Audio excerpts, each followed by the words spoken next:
I speak to those who are facing personal trials and family struggles, those who endure conflicts fought in the lonely foxholes of the heart.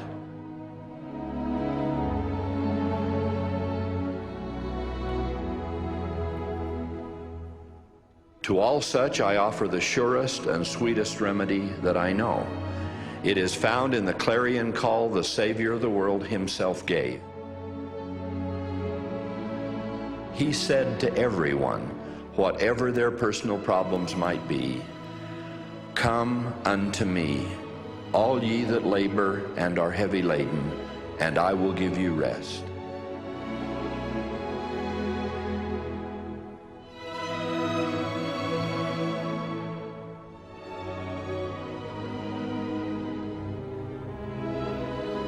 You will all know something of the experience the prophet Joseph Smith and his brethren had during the winter of 1838-39. This was a terribly difficult time in our history for the church generally, and certainly for the prophet Joseph himself, who bore the brunt of the persecution in that period. These Mormons are to be treated as enemies and must be exterminated or driven from the state. There was no more burdensome time in Joseph's life than this cruel, illegal, and unjustified incarceration in Liberty Jail.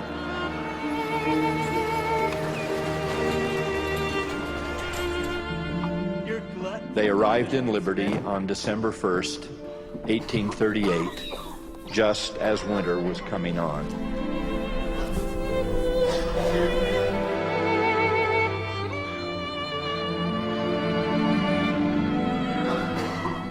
In the prophet Joseph's letters, he spoke of the jail being a hell surrounded with demons. On as many as 4 occasions, they had poison administered to them in their food, making them so violently ill that for days they alternated between vomiting and a kind of delirium, not really caring whether they lived or died. Get yourself up here.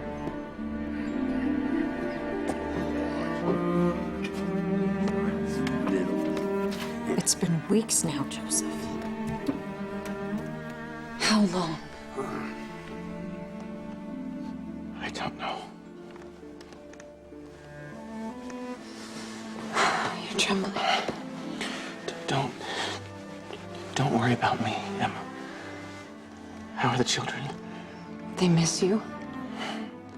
Frederick cries for you every night. Tell them that Father loves them and prays for them. They need your prayers, Joseph. What they really need is you. And what about you, Emma? What do you need?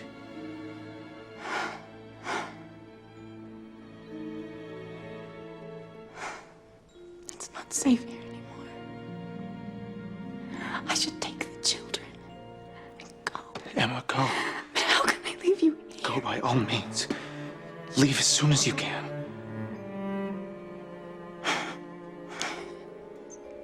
Has God forsaken us?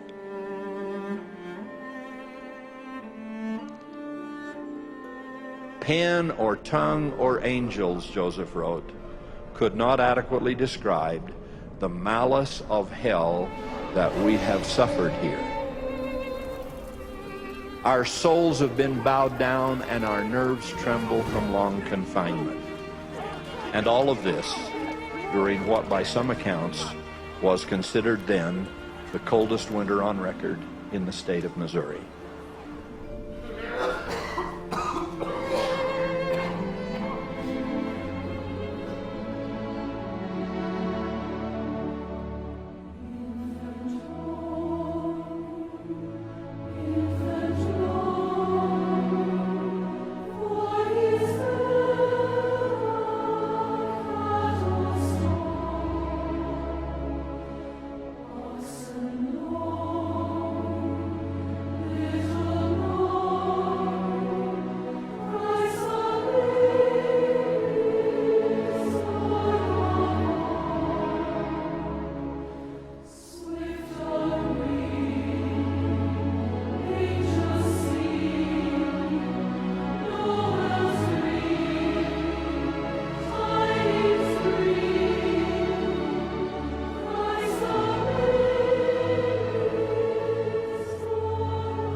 Oh God, where art thou? That's a painful personal cry, a cry from the heart, a spiritual loneliness we may all have occasion to feel. But whenever these moments of our extremity come, we must not succumb to the fear that God has abandoned us or that He does not hear our prayers. The Savior reminds us that He has graven us upon the palms of His hands. Considering the incomprehensible cost of the crucifixion and atonement, I promise you He is not going to turn His back on us now.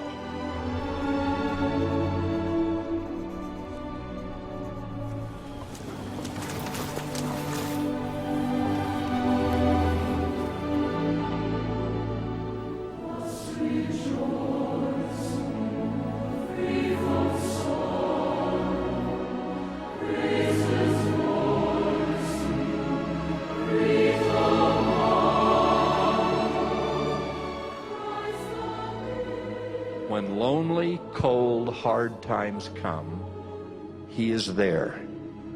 Our prayers are heard. And when we weep, He and the angels of heaven weep with us. The Revelation from Liberty Jail records, "The Son of Man hath descended below them all. Art thou greater than He?" Remove this cup from me. Joseph was not greater than the Savior, and neither are we. Forgive them, for they know not what they do.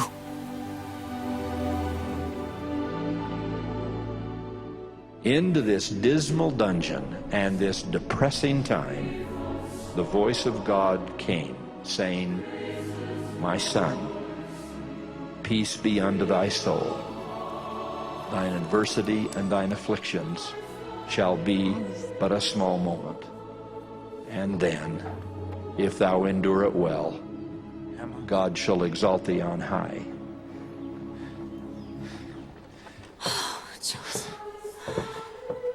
Oh, you got away.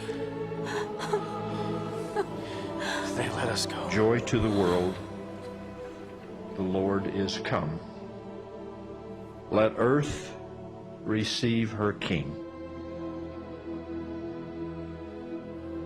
Of this Christmas witness, I am a witness.